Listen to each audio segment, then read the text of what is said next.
What are you doing in my room? Welcome back to Infernal Dream.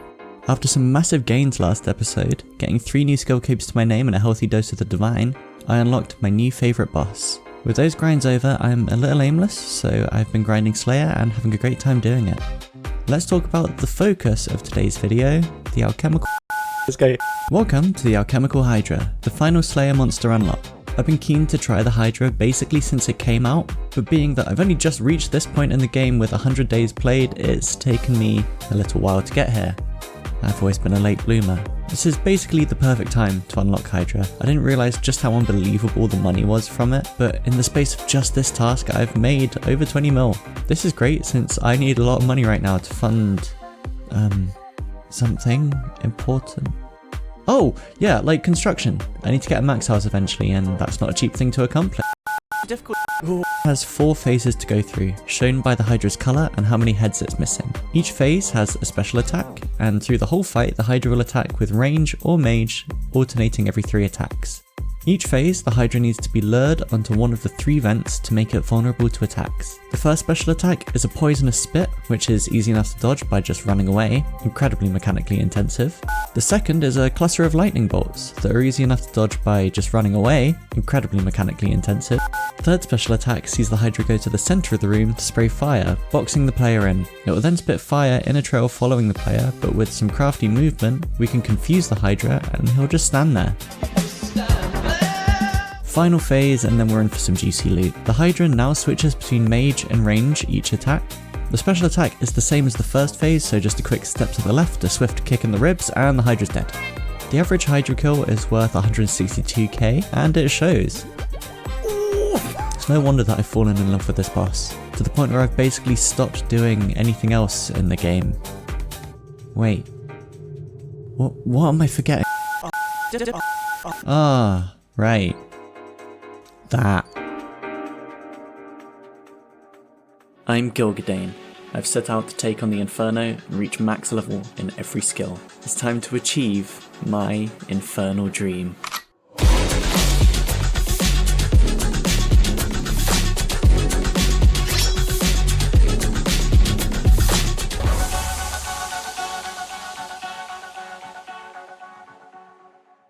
It just feels so much more real now. I'm geared up, I'm stood before the Inferno, and obviously I've jumped into here to like record intros before, but oh god. Okay, this is the Inferno. So obviously the title here is Infernal Dream. This is a solid half of it. Maxing is just a time thing, it's not difficult. This is hard. Like mechanically very intense. I'm gonna make a prediction now. This is gonna take me 40 attempts. 40. Okay, so I've got the correct spellbook. Oh, okay, let's go. Let's pull the band-aid off.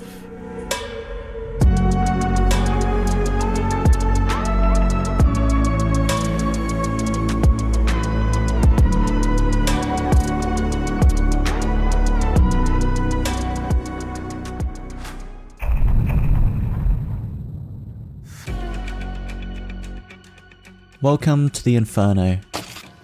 Like the fight caves, the Inferno is wave-based and gets harder as it goes along, with new monsters being introduced along the way. Unlike the fight caves though, the area and terrain we have to complete the waves in is very limited, and if I'm not careful, it will get even worse. Speaking of even worse, Jow Nibs, or Nibblers, are my greatest enemy in the Inferno. As you can see, I have 3 pillars in the arena which I can hide behind. These pillars are not permanent, and the Nibblers will make quick work of them if I don't kill them quickly. They come in groups of between 3 to 6, but appear on every single wave until the last 3. Thankfully, their magic defense is incredibly low, and they are usually clumped up, making it very easy to burst them down with Ice Barrage. While individually they're easy to deal with, they become much more of a nuisance when there's more creatures in the mix. And this over here is more creatures, the Jow Meira. These bats appear on many of the waves in 1s or 2s, and they are my greatest enemy in the Inferno. They attack with range only and have a very short attack range of 4 tiles. They aren't too big of a threat when properly safe spotted, but they happen to have a special effect on their attacks that makes dealing with them in later waves much more difficult. If you don't pray against their attack, while it might only have a max hit of 19, it has a chance to lower combat stats apart from prayer by 1. And regardless of whether you pray against it or not, there is a chance that it will drain your run energy. Okay, there's one wave down.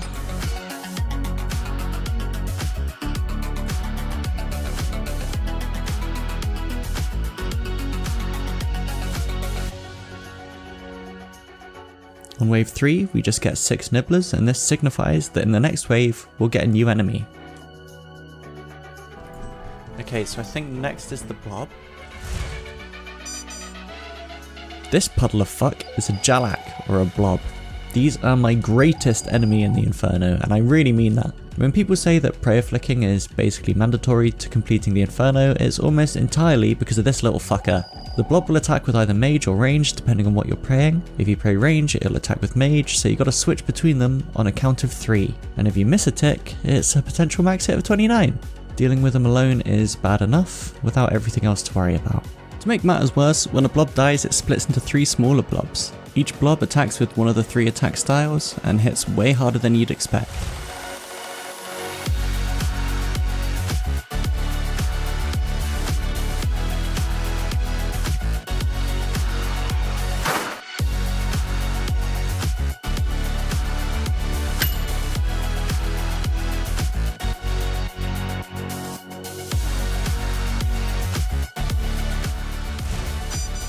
This slithery bastard is a Jalimcot. It looks a lot like a snake with scythe arms, which would explain its common nickname, the Melee. They just hit with melee. It's not too bad to deal with, safe spot it and you don't. Why is it digging? Surprise, motherfucker. Right, if you leave a Jalimcot for too long, it will dig next to you wherever you are, meaning that you always need to be conscious of how long it has been since it last tried to attack you. In some cases, this can be useful. I'm in a kind of sticky solve, so I just wait until it digs next to me to clear it, and then worry about the rest of the wave.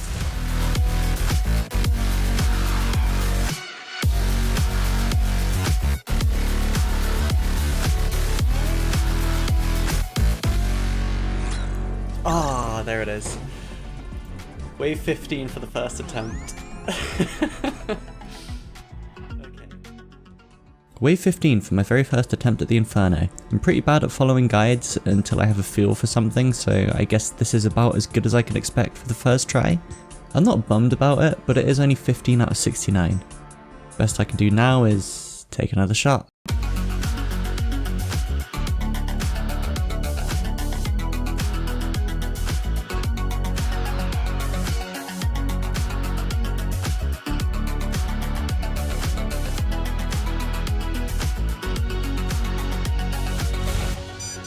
Look at the absolute size of that man. This is the Jalzil, the ranged unit. Nothing real special about this one, just stands about and shoots. The ranger has a really long range and hits way harder than the bats, so it's kind of mandatory to pray against it when it's out, meaning that as soon as a blob spawns, I need to learn to flick or I can kiss my infernal dreams goodbye. Or actually he's a mage, isn't he? Oh no, he is a ranger. And he hits for 40! Holy shit.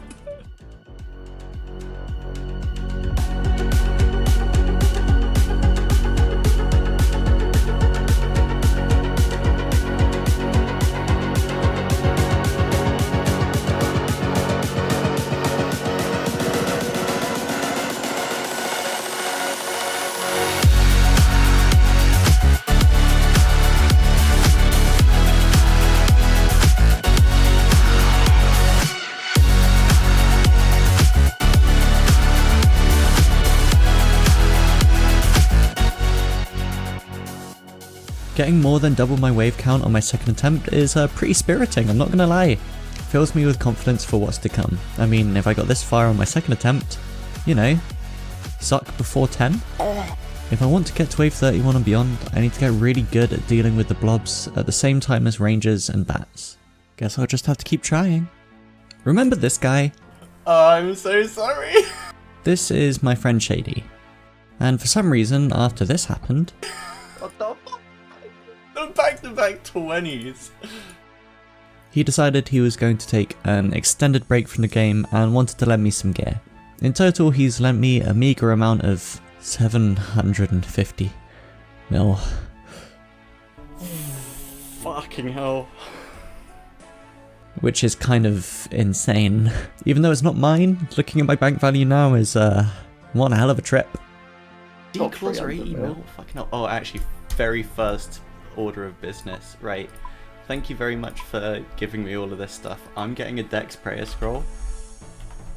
You still haven't got Dex? No, I still don't have it. I'll let you say a couple words for giving me so much if you want.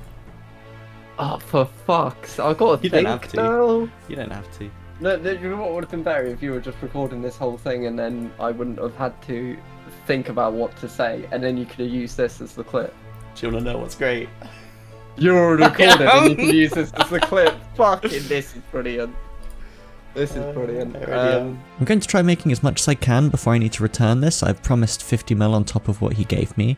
But for now, huge shout out to Shady for the loan. Please don't break my kneecaps. Now, Shady wanted me to put this towards the Inferno, get an Eldritch Nightmare staff or whatever, but instead how about I do this?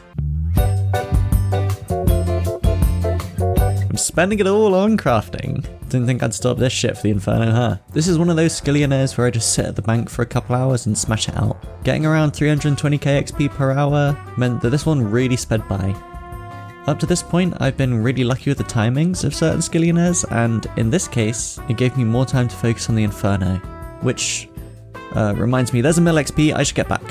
Instead of going back to that just yet. While editing the last video, I hit 85 woodcutting. This means I can boost it up to 90 and chop a redwood tree. This was the last requirement I needed for the Kurend Elite Diaries, which gives me a whole load of helpful bonuses. For the Inferno, my Rider's Blessing gives +2 instead of +1 prayer. For Slayer, I get unlimited teleports basically right next to Konar. And for Hydra, I can now wear any boots inside the volcano instead of the boots of stone. Not to mention, when I craft blood runes at Arceus, I'll get an additional 10% blood runes, making it even better AFK money. Special thanks to the patrons who keep the channel running, more info in the description below. For real this time, I've procrastinated enough.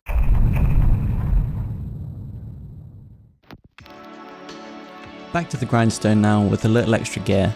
I've swapped out the arrow's bottoms for a crystal shield and bought a Kodai, and of course I bought Rigger. This one was a long time coming. These swaps give me a lot more defense and means I'm just as likely, if not more, to hit the nibblers with my first freeze, rather than having to go for the extra risky hits. My range setup can't really be improved too far now without getting a twisted bow, which costs a billion GP, so out of the question. So with the money I've been given, I might as well just upgrade my mage gear. I've started to get to grips with where waves are the most difficult. Generally, waves that have 2 blobs are the most daunting, since if they see me at different times, they'll be on opposing cycles, meaning the chance I get hit by one or both of them is basically guaranteed. Depending on where they spawn in the arena as well, can mean that it can become difficult to deal with them in a safe manner. Wave 15 is usually the first hard wave where I had to deal with 2 blobs, as well as one of the other bigger creatures. Once the ranger shows up, it's pretty much smooth sailing until we hit wave 24, which is 2 blobs and a ranger. Noticing a pattern here. The general strategy to deal with the stack of a blob and a ranger, or even a major, is to have them both see you at the same time and flick from ranged to mage on a 2-tick count. When timed well, you take no damage. And all of a sudden I'm getting a harrowing reminder of my orchestra days. Wave 29 is another difficult one, just due to having a bat, a blob, a melee, and a ranger all at once. This is the biggest stack you have to deal with so far. In all my attempts up to now, between wave 29 to 31 has been where I generally crap out, and on this run, I happen to die at wave 31.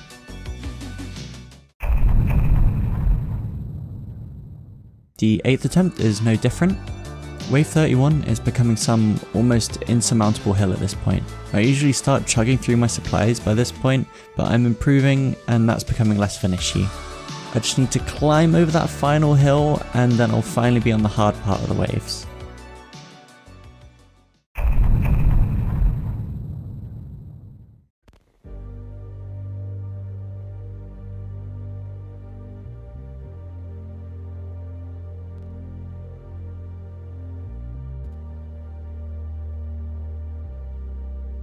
We're on the 9th attempt, let's talk about wave solving. Each time I'm presented with a wave, I have a few ticks while I'm casting my first ice barrage on the nibblers to evaluate the wave and decide how best to kill everything, while taking as little damage as possible. First, I need to see what creatures there are, and where they've spawned. After that, I need to think about how I prioritize my kills, and what stacks of monsters I need to try and avoid. Once I have all of the monsters in a position where I can start taking them down one by one, that wave is considered solved, and I can just worry about killing off the wave without taking too much damage. I'm going to use my crystal ball and look into the future to find a good example of a solve wave. This is from wave 28, so it's what we've seen so far, and this is not a perfect solve by any means, but let's talk through what I do here. As always, at the start of a wave, I click to freeze the blobs as soon as possible, and since there will be a ranger, I pray range. This is in case it spawns within line of sight and gets an immediate attack on me. In this wave we have to deal with a ranger, a melee and a blob. The melee spawns to the east of the pillar, the ranger to the south, and the blob to the southwest. This means that I can trap the melee for a brief time behind the pillar while I make sure the nibblers are dead. It takes a few, but I make certain of their demise, and while I do so, I have the 2-tick flick between the range and the mage to protect from both. And as soon as the nibblers are dead, I rotate around the pillar to take out the melee. I prioritise the melee here since it will make finishing off the other two much easier, as I won't have to worry about the melee teleporting to me. Once he's dead, this wave is solved, and all I have to do is finish off the rest of the creatures. Being that it's a ranger and a blob, I do still have to 2-tick flick, but I make quick work of the blob and its spawn and finish off the ranger. My solves don't always go to plan. A problem I've been having is my first barrage not killing all of the nibblers, which we had here. If this happens, I have a split second to decide if it's worth risking another cast, or if I should try stabilizing the wave and worrying about the nibblers later. The problem is that my pillars have very limited health. If the west pillar falls, it's not the biggest deal, but I'd really not like to lose any of my pillars before I absolutely need to. After taking that moment to evaluate my wave solving, I had a shambles of a 10th, 11th and 12th attempt. I'm over a quarter of the way to my prediction of 40, and it's starting to look dire. 13th time is the charm though, right?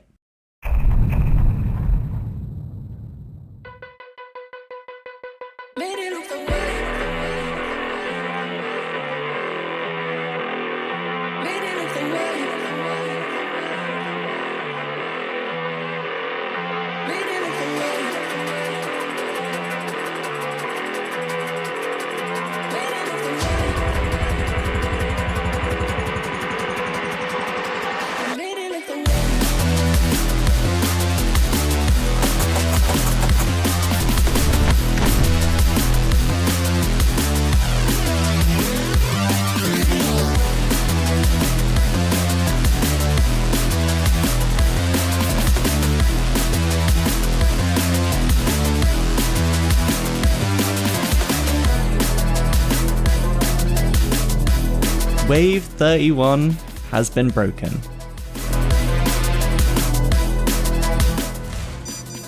The Jalzek, also known as the Major. Like the fight caves, the Major is the hardest hitting enemy and the priority when it comes to protection. From waves 35 to 65 there will always be a Major present, so I have to repeat what I just did to get here with the addition of this guy. Apart from hitting really hard, the Major acts similarly to the Ranger in terms of its range and how we deal with it in conjunction with blobs. An added headache though is that while the Major is alive, it can revive other monsters that have been killed this wave once each. This can lead to situations where you have to kill another monster twice over, depending on how things spawned. Now this is a huge difficulty spike, but I've learned how to deal with everything else. It's just putting this all together.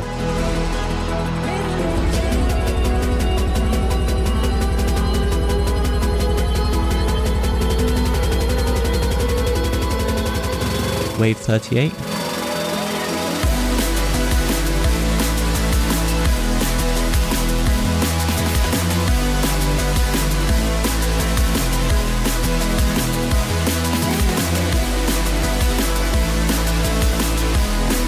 It's another PB back to back, it's wave 41. It's time to go the distance.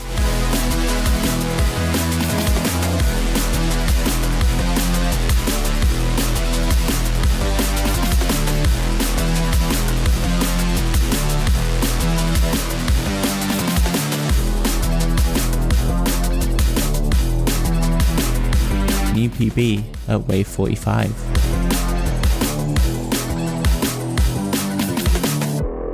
And for the final run of this video, a much cleaner run in attempt 16.